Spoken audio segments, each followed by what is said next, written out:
All right, so I'm ready to glue the layers on my card. Now, depending on what colors you choose, you might want to wait and distress or do the ink on the background first before assembling your card. Because the background I chose for my card is quite dark, the navy, and then the silver is non-porous, so the ink will not transfer onto there. What I'm going to do is glue all of my pieces to my card base first, and then we're going to add the ink to the background. So for this particular design, this works, but depending on what you have chosen, it may or may not work for you. So I'm gonna use a liquid glue. I'm going to glue my white embossed snow piece to the silver one first. Make sure you get it as straight as possible. And for this, I use a liquid glue so that I have the flexibility of shimming things in place. Just make sure everything's lined up. Once it's glued onto the silver, I'm going to glue that onto the base of my card. Now, because everything is all folded, I can see exactly where my score lines are.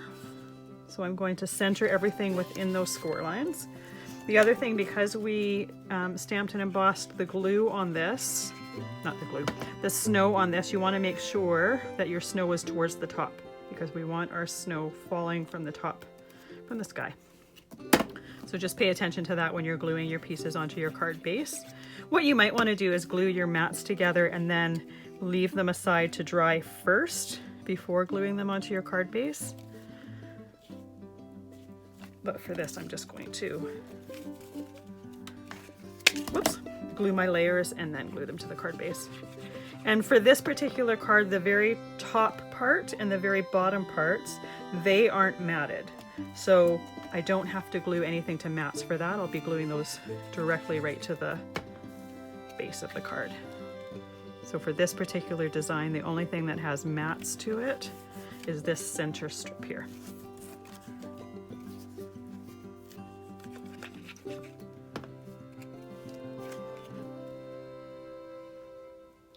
And typically I'll be a little bit slower with it when I'm doing it without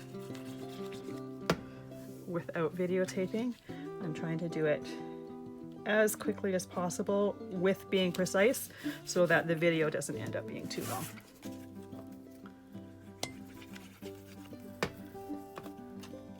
And again, this is where learning to cut and be precise comes into play, because you want to make sure that everything is as lined up as possible.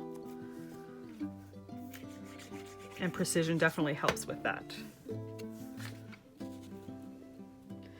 So the glue that I'm using is a distress collage medium. And what I like about it is it dries completely matte. So if by chance I happen to squeeze a little bit too much glue and some of it seeps out, you're not going to see it. It's going to completely disappear. So I've got my centerpiece done. I'm going to glue my long white strips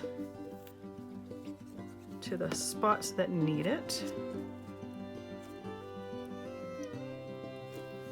And then I'm going to glue my silver squares. And once again, each one of these, the pieces that you need will be listed on the supply list. So you won't have to remember how much you need of each kind or what you need.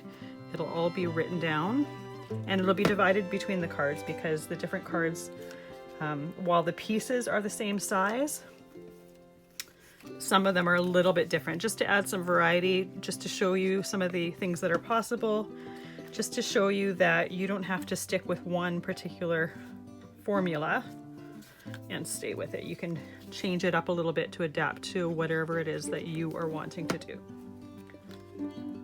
So now last white piece here, and now I'm going to glue all these silver squares. Once again, trying to be as precise as possible. So what I'm trying to do when I say be precise as possible, I'm trying to make sure that the tops and the bottoms line up as much as possible, and the lines here line up as much as possible. Now there's going to be slight variations between your pieces, simply because it's next to impossible to be absolutely perfect and get everything absolutely perfectly cut. You just have to try your best. And more you line it up or pay attention to that while you're gluing it down, the better it will look.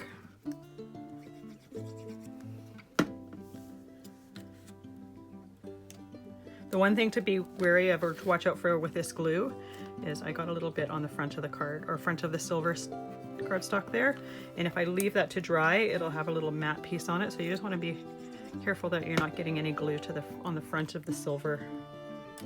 And for this one I chose silver simply because I particularly like the look of blue and silver together.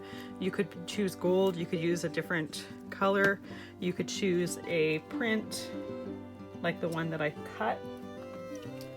The sky is the limit, and really you're only limited to your imagination, and you can do whatever it is that you want.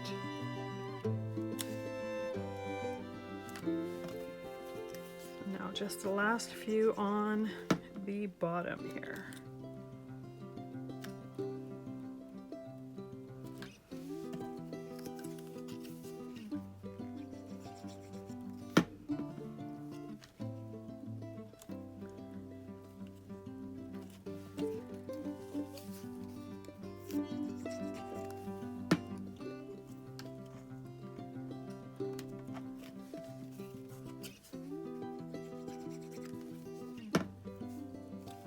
I think the hardest part about this card is doing the first one.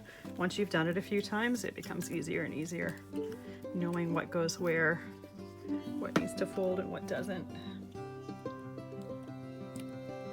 There we go. So now we have our card base done. So in the next video, I'm going to distress the background, and then I am going to, the video following that, we're going to do the die cuts. I'm going to do these die cuts and we're going to lay them down on our card. We'll see you in the next video where we're adding the ink to the background.